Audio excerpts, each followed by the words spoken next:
एक 35 साल का व्यक्ति अब घर से रात में कुछ समय के लिए निकलता है, उसके बाद वो वापस लौट के नहीं आता। अब घर वाले अब समय का इंतजार करते रहते, लेकिन वो आता नहीं है। लेकिन जैसे जैसे समय बढ़ रहा था, उसी हिसाब से अब परिवार को चिंता सताने लगती है। लेकिन देर रात होते ही अब सीधा पुलिस स्टेशन जाते हैं और पुलिस स्टेशन में जाकर के कंप्लेंट दर्ज कराते हैं। उसके बाद पुलिस सब उनको आश्वासन देती है, अब ढूंढने में उनकी मदद करती है। लेकिन जैसे ही अब देर रात के बाद वो घर आ जाते हैं और फिर पुलिस को एक मैसेज मिलता है कि यहाँ पे पार्क में एक व्यक्ति की लाश पड़ी है। उसके बाद पुलिस वहाँ पे फौरन पहुँचती है और जैसे ही लाश देखती है कि वो 35 साल का व्यक्ति लगभग वहाँ पे पड़ा मिला। उसके बाद अब उसके जो परिवार वाले वहाँ पे आते हैं और देखते हैं, लेकिन जोर जोर से चीख चीख के रोते हैं, क्योंकि वो उन्हीं का व्यक्ति होता है जो अब कुछ समय के लिए रात में गया था। तो आज की कहानी। तो नमस्कार, आदाब, सत श्री अकाल। मैं रवि शर्मा हाजिर हूँ एक क्राइम की कहानी को लेकर। लेकिन आज की क्राइम की कहानी राजधानी दिल्ली की, और इसी दिल्ली में समयपुर बादली के पास एक पार्क में। अब जैसे ही एक लाश मिलती है, पुलिस को सूचना मिलती है, उसके बाद पुलिस वहां पे पहुंचती है और उस परिवार को बुलाती है। अब जैसे ही उस लाश को दिखाती है, अब जोर जोर से फूट फूट के रोते हैं। लेकिन उसके माँ बाप अब वहां पे रोने के बाद अब उनको जैसे ही पुलिस पूछताछ करती है कि तुम्हारी किसी से कोई दुश्मनी हो, लेकिन वो रोते रोते कहते हैं कि हमारी किसी से कोई दुश्मनी है ही नहीं। उसके बाद पुलिस बॉडी को अपने कब्जे में लेती है और पोस्टमार्टम के लिए भेज देती है। लेकिन उनका बेटा, जिसका नाम चंदन झा होता है, और चंदन झा की पत्नी के बारे में पुलिस पूछती है।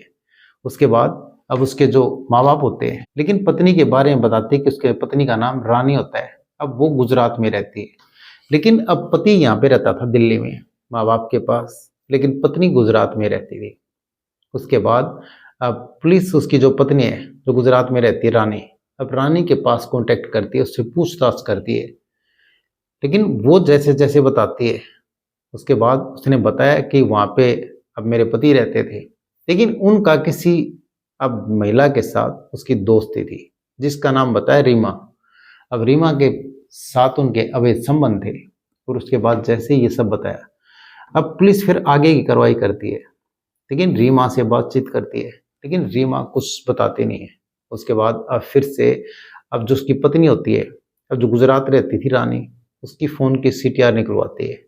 उसके बाद अब जो रीमा होती है, अब रीमा का ही फ़ोन का सीटीआर निकलवाती है, लेकिन कुछ नहीं मिलता। अब पुलिस के सामने कहीं ना कहीं ये पेच फंस जाता है कि आखिर इसकी हत्या की किसने। उसके बाद पुलिस इधर से उधर छानबीन करती रहती है, लेकिन रीमा के घर फिर से आती है और उसके बच्चों के बारे में पूछती है। लेकिन उसने बताया कि मेरे 2 बेटे हैं। अब उन दोनों लड़कों से अब पुलिस अलग अलग पूछताछ करती है, लेकिन वो कुछ नहीं बताते। उसके बाद अब पुलिस दोनों से सख्ती से पूछताछ करती है, फिर वो बताने लगते हैं। उसके बाद उन्होंने बताया कि कैसे अब हमने इसकी हत्या की, लेकिन वो अब हत्या में एक और बताते कि हमारा मामा भी शामिल है। उसके बाद अब पुलिस और बारीकी से पूछताछ करती है। अब इन्होंने दोनों भाई और एक मामा, और इन्होंने दोनों ने मिलकर के अपने मामा के साथ उस व्यक्ति की जो 35 साल का होता है उसकी हत्या की, चंदन झा की।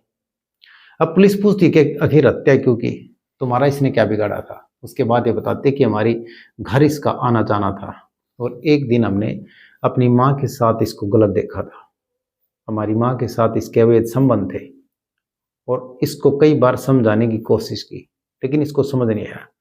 उसके बाद हार थक के हम प्लान बनाते हैं, और उसके बाद इसके मामा से बातचीत की और फिर यहाँ पे आ जाते हैं। लेकिन यहाँ पे आने के बाद सोचा कि घर पे मारेंगे तो ठीक नहीं है। उसके बाद इसको पार्क में बुलाते हैं और वहाँ पे शराब की पार्टी की बात करते हैं इससे कि वहाँ पे कुछ बातचीत करेंगे और मसला ख़त्म करेंगे। अब फिर वहाँ पे पीते हैं, लेकिन इसको ज़्यादा पिला देते हैं और उसी दौरान इसकी हत्या कर देते हैं। लेकिन पुलिस अब बारीकी से जांच करने के बाद अब फिर तीनों के खिलाफ मामला दर्ज करती है और फिर तीनों आरोपियों को अरेस्ट कर लेती है। अब दोनों भाइयों को अरेस्ट करती है, उसके बाद इसके मामा को भी अरेस्ट करती है, और फिर इनको जेल की सलाखों के पीछे भेज देती है। अब कैसे एक माँ ने अब अवैध संबंधों के चलते अब 2 घर बर्बाद किए। अब एक तो चंदन झा का, जिसके साथ उसके अवैध संबंध थे, जो कि 35 साल का व्यक्ति था, और फिर अपने दोनों बेटों को भी कैसे जेल की सलाखों के पीछे भेज दिया। अब 20 साल के लिए वो चले जाते, अब उनकी भी उम्र जेल में कटेगी। तो 2 घर कैसे बर्बाद हुए अवैध संबंधों के चलते। तो ऐसे अवैध संबंधों का परिणाम यही निकलता है। तो ये कहानी सुनाने का मतलब किसी का दिल दुखाना नहीं, ये किसी की भावनाओं को ठेस पहुंचाना नहीं। ये कहानी सुनाने का मतलब आप सतर्क रहें, सावधान रहें। तो कैसी लगी आज की कहानी कमेंट सेक्शन जरूर बता दें। वीडियो को लाइक कर दे, चैनल को सब्सक्राइब कर दे, बेल आइकन को प्रेस कर दे ताकि हर वीडियो का नोटिफिकेशन मिलता रहे। जय हिंद, जय भारत।